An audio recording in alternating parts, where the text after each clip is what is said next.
വചനാമൃതം തയ്യാറാക്കി അവതരിപ്പിക്കുന്നത് CN ബാലകൃഷ്ണൻ നമ്പ്യാർ. ജീവിച്ചിരിക്കുന്നവർക്ക് ഭൂതം, വർത്തമാനം, ഭാവി എന്നീ 3 കാലങ്ങളുണ്ട്.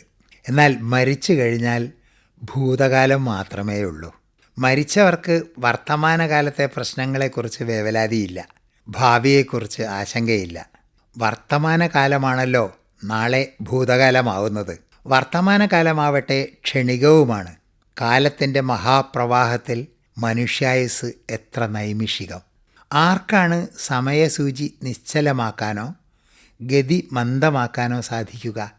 നമുക്ക് ലഭ്യമായത് എങ്ങനെ വിനിയോഗിക്കാം എന്ന് മാത്രമേ തീരുമാനിക്കാൻ സാധിക്കുകയുള്ളൂ.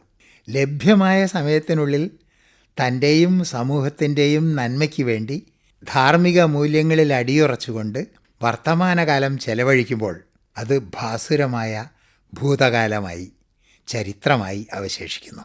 നമ്മെ വിട്ടുപിരിഞ്ഞ പലരുടെയും സത്പ്രവർത്തനങ്ങളും സംഭാവനകളുമാണ് അവരെക്കുറിച്ചുള്ള സ്മരണ ദീപ്തമാക്കുന്നത്, ശാശ്വതമാക്കുന്നത്.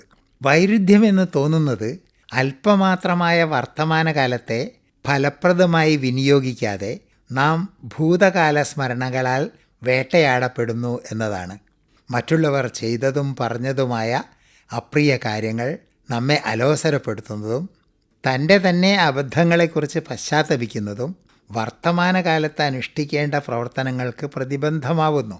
ഇന്ന് ചെയ്യേണ്ടതിൽ ശ്രദ്ധ ചെലുത്താതെ ഇന്നലെയുടെ പ്രേതങ്ങൾ നമ്മുടെ സിരകളെ വിഭ്രാന്തമാക്കുന്നു. ഭൂതകാലാനുഭവങ്ങൾ പൂർണ്ണമായി വിസ്മരിക്കണമെന്നോ അവഗണിക്കണമെന്നോ അല്ല ഉദ്ദേശിക്കുന്നത്.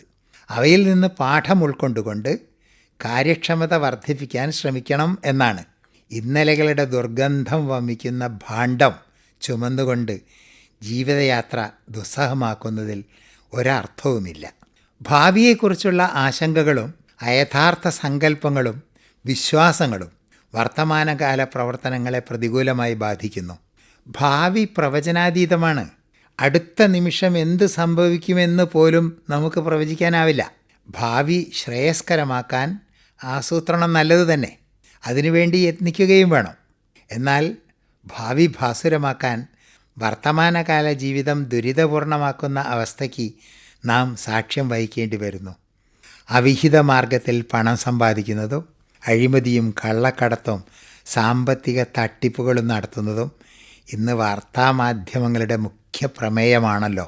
ഏറെ വിചിത്രമായി തോന്നുന്നത് മരണാനന്തരം സ്വർഗലബ്ധിക്ക് വേണ്ടി കാട്ടിക്കൂട്ടുന്ന വിക്രിയകൾ കാണുമ്പോഴാണ്. ഇതര മത രാഷ്ട്രീയ വിശ്വാസങ്ങളെ ഉന്മൂലനം ചെയ്താൽ സ്വർഗപ്രവേശം സാധ്യമാണെന്ന് വിശ്വസിക്കുന്നവരും കുറവല്ല. മഹാകവി ഉള്ളൂർ പാടിയതുപോലെ ആദർശമായി സ്വർഗം ആരാധിക്കുവാൻ കൊള്ളാം, ക്ഷ്മാതലം മനുഷ്യന് സംവാസത്തിനും കൊള്ളാം. സ്വർഗം അയഥാർത്ഥമായ ഒരു സ്വപ്നം മാത്രമാണ്. ഈ നിത്യഹരിതയാം ഭൂമിയിലല്ലാതെ സ്വപ്നങ്ങൾ വിരിയിക്കുന്ന അരുവികളും കിളികളും കളകളാരവം മുഴക്കുന്ന മഴവില്ല് പൂക്കുന്ന സ്നേഹത്തിൻ്റെയും കാരുണ്യത്തിൻ്റെയും അമൃതജലമൊഴുകുന്ന വേറെ ഏത് സ്വർഗമാണ് നേടാനുള്ളത്? ഇതെല്ലാം നശിപ്പിച്ച് മാലിന്യങ്ങൾ നിറച്ച് ചൂഷണങ്ങൾ ചെയ്ത് വെട്ടിപ്പിടിച്ച് യുദ്ധം ചെയ്ത് വീരസ്വർഗം നേടാമെന്ന് വ്യാമോഹിക്കുന്നത് രോഗാതുരമായ മനസ്സുകളാണ്. മറ്റുള്ളവരുടെ നന്മയാണ് തൻ്റെ സ്വർഗ കവാടത്തിൻ്റെ താക്കോൽ എന്ന് പലരും തിരിച്ചറിയുന്നില്ല. വീണ്ടും ഉള്ളൂരിനെ ഉദ്ധരിക്കട്ടെ, നമുക്ക് നാമേ പണിവത് നാഗം നരകവും അതുപോലെ. വചനാമൃതമാണ് നിങ്ങൾ ഇതുവരെ കേട്ടത്. തയ്യാറാക്കി അവതരിപ്പിച്ചത് CN ബാലകൃഷ്ണൻ നമ്പ്യാർ.